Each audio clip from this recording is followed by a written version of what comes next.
Bom dia, mais um bom dia mesmo. Espero que todos estejam bem. Estamos aqui em mais uma manhã de cartas na mesa, dando continuidade à nossa dinâmica em apresentar os quatro evangelhos, iniciando primeiramente acerca do evangelho segundo o apóstolo João. Chegamos hoje no 15º capítulo, um capítulo muito importante, como todos os outros, mas que trata de uma parábola e de um diálogo que o Senhor continua a ter com os seus discípulos acerca não só da sua paixão, do seu sofrimento, mas daquilo que viria a seguir. Vamos só lembrando, recapitulando, trazendo e refrescando na memória de vocês o que já foi produzido até chegar nos dias de hoje. Capítulo 1 trata acerca da divindade do Senhor Jesus e da eleição dos seus discípulos. Você quer ter convicção de que Jesus é Deus? Vá no capítulo 1 e ali não lhe faltarão afirmações e argumentos. Capítulo 2, acontece o primeiro milagre do Senhor Jesus ali em Caná da Galileia, no casamento, e também ele sobe a primeira vez a Jerusalém durante a Páscoa, após iniciar o seu ministério. É quando, na ocasião, ele purifica o templo, expulsando dali os mercadores. Capítulo 3 é um capítulo de soterologia, começa com um diálogo com Nicodemos e continua falando do plano de salvação do Senhor. Capítulo 4 é o diálogo da mulher com a mulher samaritana. Segundo todos os teólogos, é o maior diálogo registrado nos evangelhos entre Cristo e uma pessoa. Capítulo 5, a cura do paralítico de Betesda. Jesus sobe para uma festa em Jerusalém e nós sabemos que não entravam no templo aqueles que tinham defeitos físicos, e aquele homem estava há 38 anos ali perecendo na margem daquele poço de Betesda e recebe, portanto, a cura do Senhor Jesus. Capítulo 6, acontece a multiplicação dos pães. Capítulo 7, é o primeiro embate direto entre os judeus e Cristo, iniciando falando acerca até da incredulidade dos irmãos de Jesus quanto à sua natureza divina e à sua missão. Capítulo 8 é o livramento que o Senhor Jesus dá à mulher pega em flagrante adultério. Capítulo 9, ao meu entender, é o capítulo que transforma, segundo o relato de João, todo o ministério de Cristo, porque ao curar um cego, ele assume e publicamente fica evidenciado a sua natureza divina. Por quê? Porque nem um cego até então havia sido curado. E a cura de um cego é exclusiva de Deus. Capítulo 9, capítulo 10, perdão, o Senhor fala da diferença entre o bom pastor e os mercenários. Jesus começa se apresentando como porta das ovelhas e depois se apresenta ao final como sendo o bom pastor. Capítulo 11 fala da ressurreição de Lázaro. Capítulo 12, a oferta de Maria, irmã de Lázaro, quando certamente Jesus está ali em um diálogo e todos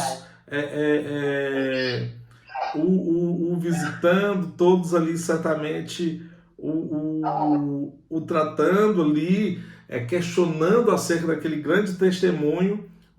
Jesus vem e é surpreendido pela oferta de Maria, que o unge, antecipando, portanto, a preparação para o seu sepultamento. Capítulo 12, já falamos, capítulo 13, perdão, é bem recente, falamos acerca da ceia, a cerimônia do lava-pés, o questionamento qual daqueles seria o traidor de Cristo.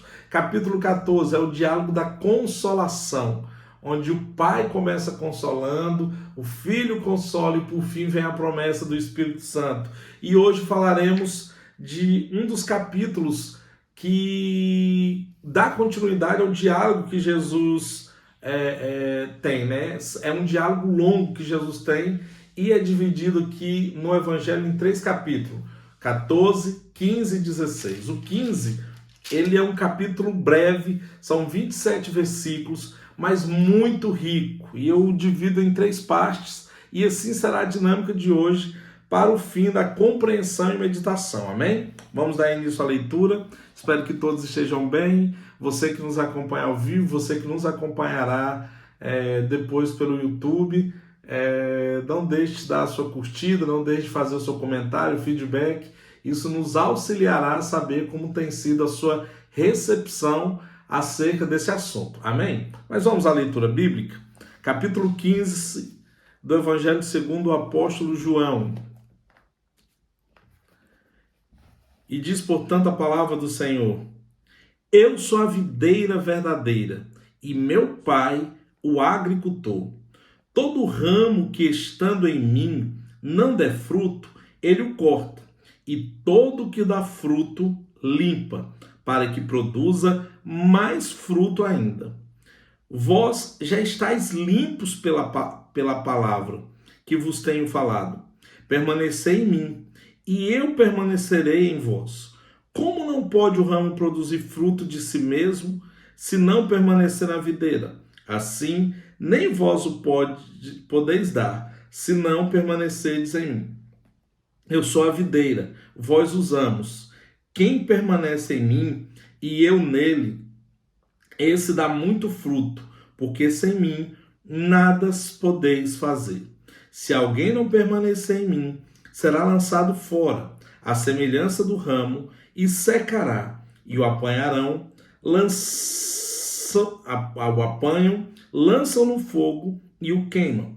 Se permanecerdes em mim, e as minhas palavras permanecerem em vós, pedireis o que quiserdes, e vos será feito. Vamos observar, só retomando a memória, que do capítulo 14 o Senhor está consolando. Ele começa dizendo: não se preocupem, não turbe o vosso coração, crede em Deus, também em mim, eu vos mostrarei o caminho, vem o meu Pai e envia o Consolador. Ele está consolando, ele está acalmando o coração daqueles discípulos. Aqui ele já inicia por meio de uma parábola, trazendo a eles a consciência de permanecer, porque a palavra do Senhor é fiel e se cumpre.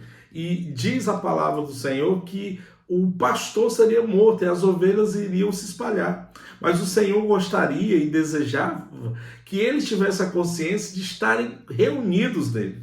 E ele inicia a palavra dizendo: eu sou a videira verdadeira. Por que essa afirmação é importante? Porque já havia tido, muito recentemente, na região da Judéia, em especial na Galileia, alguns levantamentos falsos messiânicos. Então, falsos messias já haviam se levantado, Teuda, Judas, e eles, quando executados, todo o rebanho foi embora, os seguidores não permaneceram. Nós vamos observar em Atos que Gamaliel dá esse exemplo e fala: olha, se não permanecer, não é do Senhor.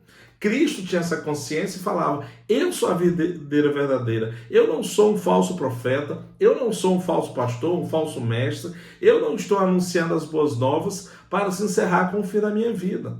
Ele já tinha levado aos corações daqueles discípulos que ele iria perecer na cruz por nossa causa, ainda que não tivesse sido tão compreendido por eles. Contudo, aqui Jesus ultrapassa a linha do consolo e vai reforçando a consciência de permanência. Então ele começa afirmando: eu sou a videira verdadeira. Por quê? Porque na agricultura há as videiras falsas, as videiras amargas, os abrolhos, as videiras azedas, as videiras que não produzem frutos, as videiras de ramas, que elas sequer se colocam sobre elas qualquer estrutura para serem erguidas. Portanto, há uma gama variada de videiras que não corresponde à verdadeira. Jesus está dizendo: eu produzo frutos. O ramo que em mim permanecer, este frutificará. E aí é curioso o Senhor nos trazer o exemplo da videira, ainda que alguns teólogos, principalmente os judaizantes, apresentam a figueira, a videira e tantas outras, a oliveira, tantas árvores de Israel como sendo uma árvore símbolo da nação, mas não há no próprio estado de Israel uma árvore que o simbolize, uma árvore tão ligada a ele, ainda que hoje em dia esteja mais referenciado a oliveira, que produz azeitonas, Muitos tratam como a figueira sendo a árvore a ser observada, outros a videiras. Quero dizer que para o Evangelho isso não tem importância, porque nesse momento o Senhor já havia se apresentado tanto como um figo e mais adiante em sua paixão vai se apresentar como oliveira. Aqui ele se apresenta como videira, por quê? Porque a videira ela tem uma única função: produzir frutos. Ela não produz madeira para móveis, ela não é uma planta ornamental, ela não produz sombras. A videira tem a missão exclusiva de frutificar. E a preocupação de Cristo com essa situação em nossas vidas é fazer com que nós sejamos ramos frutificadores e frutificantes. Tanto é que ele diz que aquele que não produz fruto será cortado e lançado fora, mas aquele que produz, esse será limpo para produzir muito mais. Então Jesus está aqui primeiro apresentando a planta, uma planta com a sua função de frutificar. Em seguida, o Senhor apresenta os ramos. O ramo sozinho da oliveira não é nada.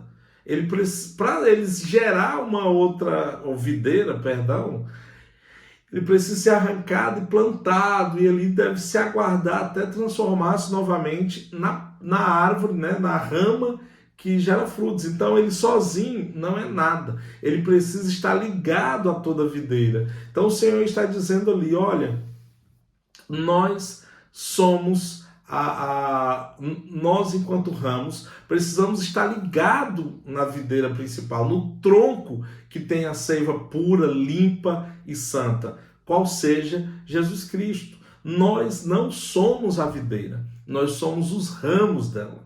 E há alguém que cuida do papel de limpar. A videira não se limpa só. A videira não colhe sozinha. A videira não se poda. Então, ele apresenta primeiro a videira, ele apresenta os ramos e ele apresenta o responsável pela vide, qual seja o agricultor. Eu sou a videira, tenho os ramos, mas o Pai que é o agricultor. E por que é importante destacarmos a figura do Senhor, nosso Deus e Pai, como um agricultor? Porque Paulo fala ali aos Coríntios que alguns plantam, outros regam, mas quem faz crescer é Deus. Assim também aplicamos nessa perspectiva da videira, onde alguém pode realmente plantar a boa videira em nossas vidas ao evangelizar, outros podem nos discipular, que é o mesmo que regar, mas o crescimento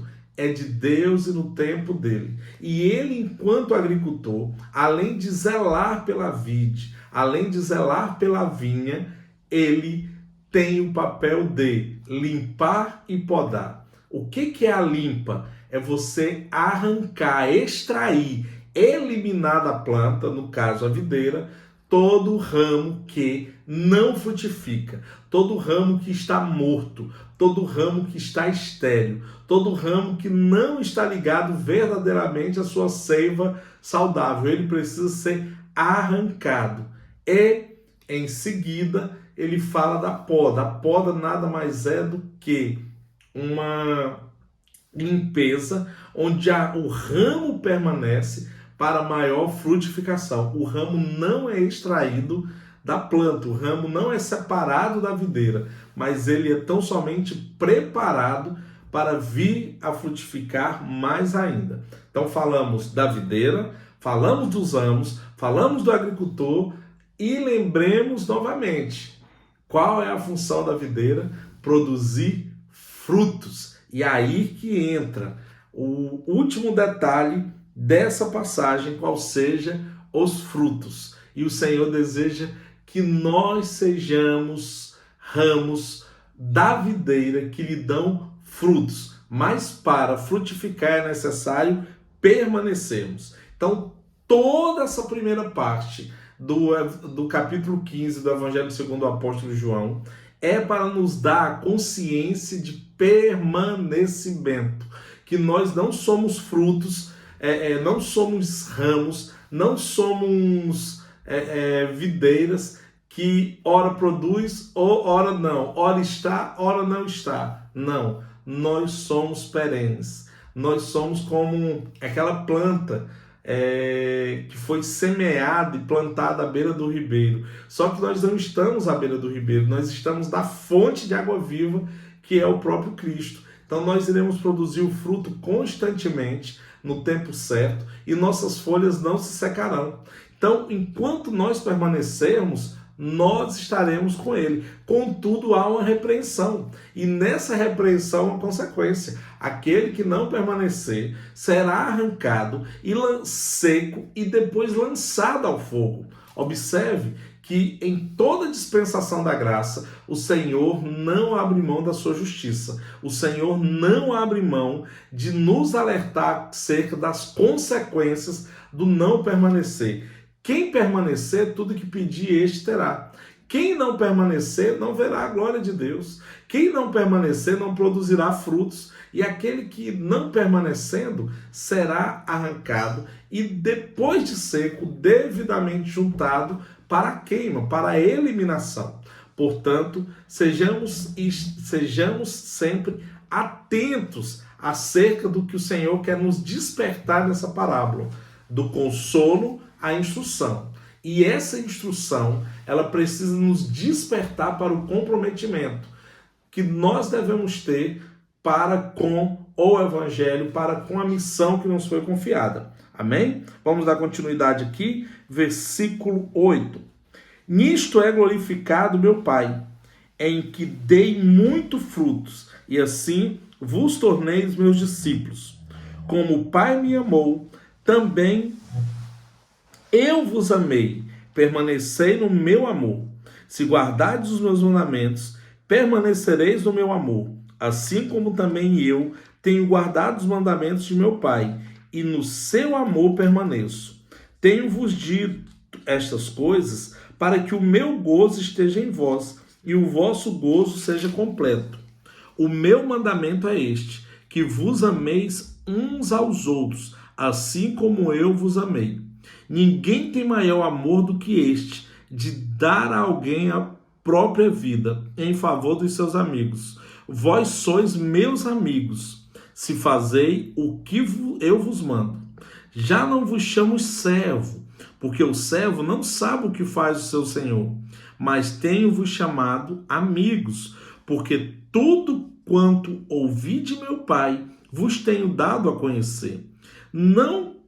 Não foste vós que me escolhestes a mim, pelo contrário, eu vos escolhi a vós outros, e vos designei para que vades, e dei frutos, e o vosso fruto permaneça, a fim de que tudo quanto pedirdes ao Pai em meu nome, ele vô-lo conceda. Então aqui o Senhor está tratando de uma maior intimidade acerca dos seus discípulos. Ele está dizendo que é importante que permanecemos para que o Pai se alegre. E se ele prega e nos constitui seus discípulos, o gozo do Pai estará em nós. O gozo é a alegria, o bom ânimo, a confiança, a certeza, a total necessidade de estarmos juntos e caminhando nesse propósito. Estarmos juntos e participando desse ministério do Senhor Jesus. Aqui o Senhor começa chamando de discípulos, ou seja, pessoas que foram disciplinadas, pessoas que foram ligadas a Ele, pessoas que foram validadas pelo seu comportamento de permanecer. Então, enquanto eu trato daquele seguidor de discípulo, eu estou trazendo ele mais para próximo. Eu estou dizendo, olha, vocês frutificarão, vocês permanecerão, vocês receberão do Pai maiores dádivas e maiores recompensas, uma vez que vocês estão comigo e vocês permanecendo em mim, eu estarei com vocês. Aí o Senhor diz que, lembrando da lição do capítulo 14, ele diz, aquele que me ama guarda os meus mandamentos. O amor está relacionado à obediência, à sujeição, a cumprimento da vontade do Pai. Ele está dizendo, se o amor está em mim, vocês obedecem. Muitas vezes a religiosidade fala o seguinte, para provar que ama, vocês precisam obedecer. Não, eu preciso amar para primeiro obedecer. Então o amor sempre vem primeiro.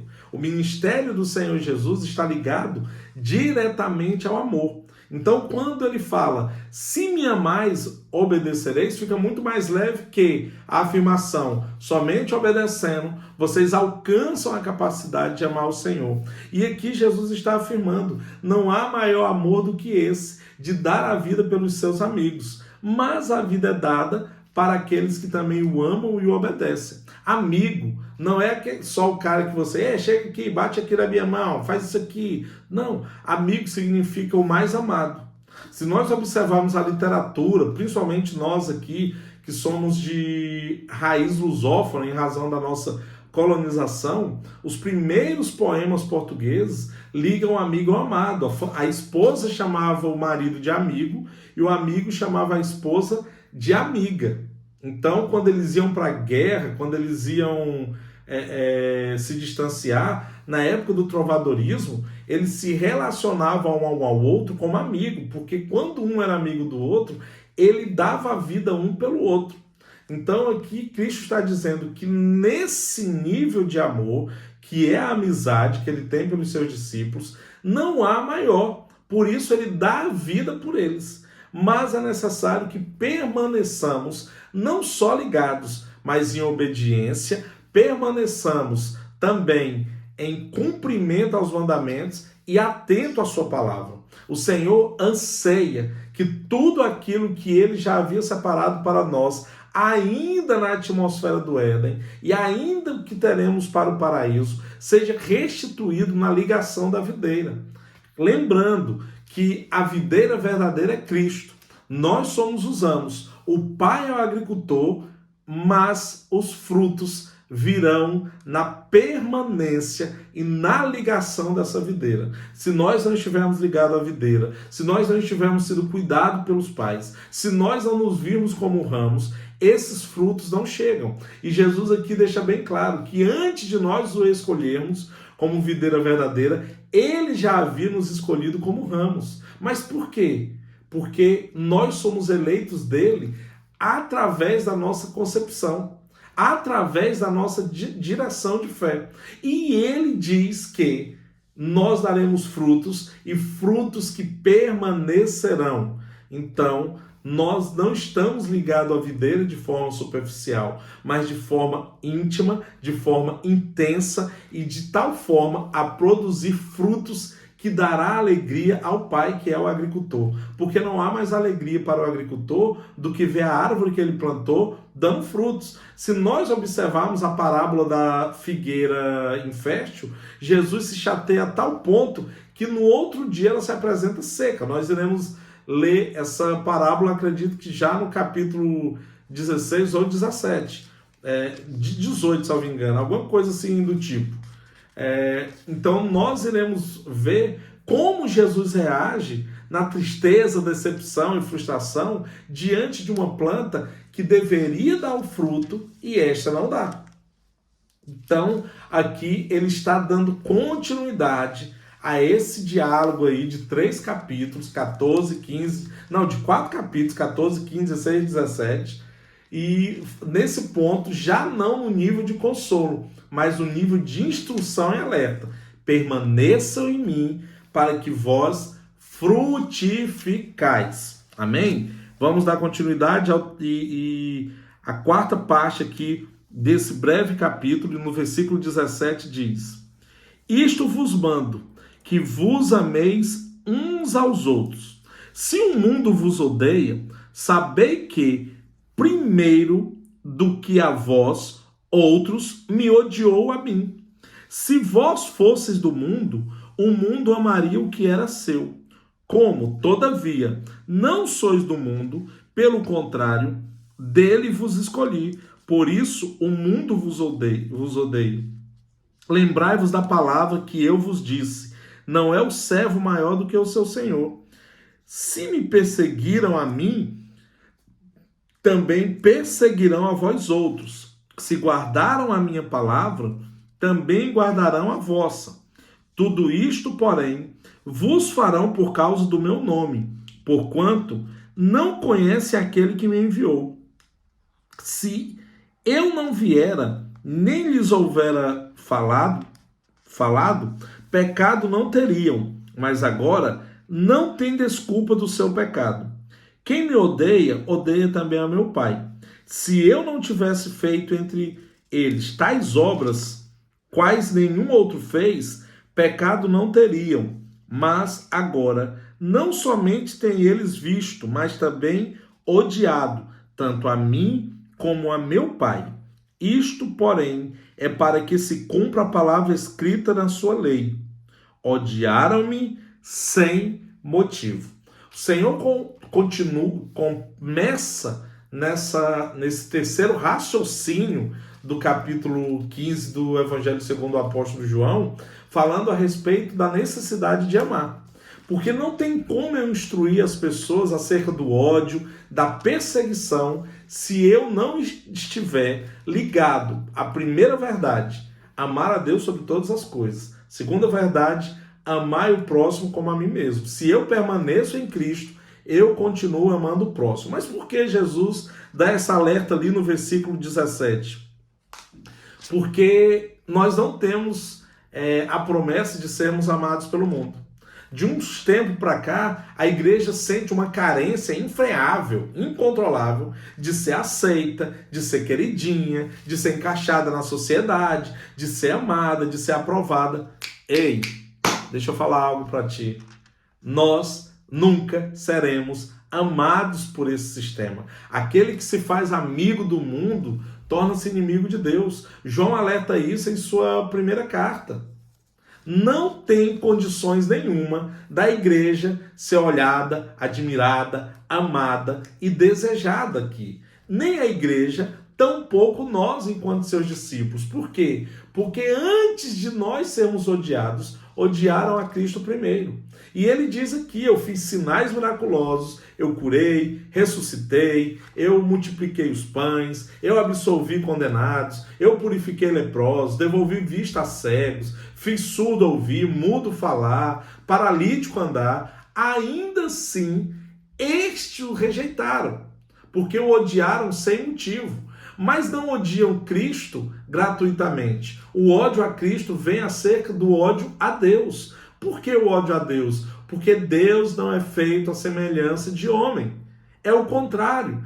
Ele nos fez a sua semelhança. Mas quando eu tenho um Deus que eu não controlo, um Deus que é totalmente soberano, um Deus que faz segundo a sua vontade, um Deus que a única vontade boa, perfeita e agradável é dele, um Deus que controla a vida e a morte, a luz e as trevas, o bem e o mal, é muito complicado para eu, que tenho anseio e desejo de dominar um sistema, ter amor por esse Deus. Eu, na verdade, vou odiar esse Deus porque ele é contra todos os meus planos, ele é contra a minha vaidade, ele é contra a minha vontade de reinar, de ser amado, de ser querido, de gozar dos prazeres da terra, de usufruir de tudo que esse sistema tem ao meu favor, de eu adulterar, mentir, roubar, matar. Tudo isso é contra a vontade do Pai, mas está ligado aos espinhos deixados em nossa carne pelo pecado de Adão. Então, antes de odiarem a Cristo, odeiam a Deus. Ainda que eles condenam a Cristo em nome de Deus, eles os fazem por odiar o Pai. E Deus tem consciência disso. Deus tem toda ciência e conhecimento de que ele é muito mais odiado do que amado. Ele é chamado de assassino, ele é chamado de cruel, ele é chamado de injusto, ele é responsabilizado pelos problemas climáticos, pela morte das crianças, pelos acidentes aéreos. Tudo responsabilizam a Deus. Lembrando que dele é a verdade, o caminho e a vida. E se seguirmos ligados a essa videira, nada disso irá contra nós. Por isso Jesus alerta de início: ei, preste atenção, se vocês permanecem em mim, o amor de vocês pelo próximo permanece. Por quê? Porque nós seremos perseguidos. Nós precisamos ser odiados pelo mundo. A marca maior que nós somos discípulos de Cristo não é nós anunciarmos que somos amados por eles, mas sermos odiados. Aí a igreja hoje, os cristãos, eles querem que as empresas sejam evangélicas, que os políticos sejam evangélicos, sejam cristãos, que o sistema financeiro se converta. Isso não vai acontecer. Eu não estou com palavra pessimista. Isso não acontecerá, porque o mundo jaz no maligno. E todo esse sistema que foi oferecido a Cristo, ele rejeitou, porque o reino dele não vem como forma natural e nem se apropria de nós, porque o reino está em nós. Se nós temos a consciência da permanência dele e de que somos corte dele aqui nesse plano enquanto embaixadores, nós entenderemos que não há rejeição do mundo para nós, há ódio mesmo. Isso não pode alcançar a tua emoção. Isso não pode gerar em teu sentimento uma sensação de paralisia. Pelo contrário, nós precisamos para o mundo, segundo o apóstolo Paulo nos ensina ali em Romanos 14, sermos aprovados, ou seja, temos uma boa conduta, um bom caráter, um bom comportamento. Nós precisamos estar ligados não só aos princípios da moralidade social, mas da ética pessoal. Mas isso não nos fará amados do mundo. O mundo está pronto para nos odiar. Então, enquanto igreja, enquanto discípulos, enquanto evangelizadores e anunciadores das boas novas, nós seremos sempre odiados. Não pense que nós seremos o alecrim dourado de Jesus e que alguém vai nos colocar em um trono de graça e nos tratar bem por sermos cristãos. No dia que isso acontecer, é por interesse maior. Não será pela causa do evangelho. Sabe quando alguém do mundo vai te amar? Quando ele for convertido ao evangelho. Aí ele amará, porque a marca do cristão não é ser amado. A marca do cristão é amar. E amar como a si mesmo, a ponto de dar a vida, de dispensar o seu tempo, seus recursos, seus meios, seus talentos em favor daqueles que nos odeiam. Olha só Estevão, enquanto morria, sendo apedrejado, ele olha para o céu, tem uma visão onde Cristo está em pé ao lado do seu trono, aguardando pela sua chegada. Ele não faz um pedido de juízo. Ele fala: Pai, perdoa-os. Eles não sabem o que fazem. Eles estão na ignorância. Por que Estevão propõe isso? Porque Estevão tem consciência de que o mundo o odeia porque odiou a Cristo e odeia a Cristo porque odeia o Pai. E o Senhor, sabendo disso, ele tem a misericórdia de aguardar pelo arrependimento daqueles que outrora foram perseguidores. Exemplo disso, apóstolo Paulo. O apóstolo Paulo não foi para Damasco para tratar bem aquela igreja, para instruí-la, mas para matá-la, para prendê-la, para acabá-la. E foi essa... não é acabá-la dos judeus, viu? É perecê-la mesmo, encerrá-la. E foi essa igreja que ungiu o apóstolo, o reconheceu como pregador. Por quê? Porque ainda que Ananias resistiu a Deus, ele entendeu que nós precisamos amar ao próximo. E quando ele chega na casa que Paulo está, ele não chama de Paulo, ele não chama de qualquer vocativo, mas ele o chama de irmão. Portanto, o ódio é sem causa. O ódio a Deus, a Cristo, a nós é sem motivo. A única razão de nós termos essa compreensão é porque odiou a Cristo primeiro e odeiam a Cristo porque odiaram ao Pai primeiro. Amém? E por fim, os dois últimos versículos para a quarta parte deste capítulo do Evangelho segundo o apóstolo João, diz: quando, porém, vier o Consolador, novamente lembrando da promessa lá do capítulo 14, que eu vos enviarei da parte do Pai, o Espírito da verdade que dele procede, esse dará testemunho de mim, e vós também testemunhareis, porque estáis comigo desde o princípio. Então o Espírito Consolador, ele tem uma missão de capacitar, consolar, instruir, nos dá os carismas, que são os talentos e virtudes e dons para a obra, e testemunhar acerca de Cristo. Não por acaso, o Senhor Jesus diz que todo aquele que o recebeu, recebe o Espírito primeiro, porque é o Espírito que nos convence da justiça, não, do pecado, da justiça e do juízo. Se não tem o Espírito Santo, como o Senhor falou anteriormente, eles não têm consciência do pecado. Se eu não tenho consciência do pecado, eu não preciso me arrepender. Então, nós sempre temos que pregar acerca do amor, da redenção, da graça, mas jamais nos omitir, jamais esquecer, conforme está em Romanos, conforme está em Gálatas, conforme está em Efésios, de falar do ministério diabólico do pecado, que somos todos pecadores destituídos da graça do Senhor, e que o salário da morte é o pecado, porém em Cristo o salário do pecado é a morte, e que em Cristo Jesus temos o dom gratuito da vida. Sem a consciência do pecado, nós não levaremos ninguém ao arrependimento. E aqui o Senhor está testificando, reafirmando que da sua natureza divina, tripartida, ou tricotômica, nós teremos o consolo do Pai. Onde está o consolo do Pai? As misericórdias do Senhor se renovam todas as manhãs. O consolo do Filho: eu sou o bom pastor, todo aquele que está com sede, vem a mim e vos darei água. Aquele que tem fome, vos darei pão. Os que estão cansados, vos darei descanso. E o consolo do Espírito Santo, que é o do convencimento do pecado, mas também do fortalecimento, sabendo que Cristo morreu e ressuscitou, porque todo aquele que fala em mistério e em espírito precisa testificar a Jesus. Amém? Eu espero que tudo aquilo que foi falado tenha entrado em vosso coração, tenha os instruídos. Então, meus amados, lembrando que na próxima sexta daremos continuidade a essa reflexão do Evangelho no capítulo 16. Muitas aulas já estão, acho que praticamente todas já estão lá no canal do YouTube.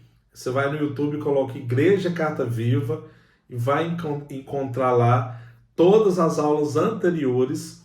E em breve, este também, ainda essa semana, acredito, que essa aula, esse momento, estará também registrado no YouTube. Amém? Vamos orar?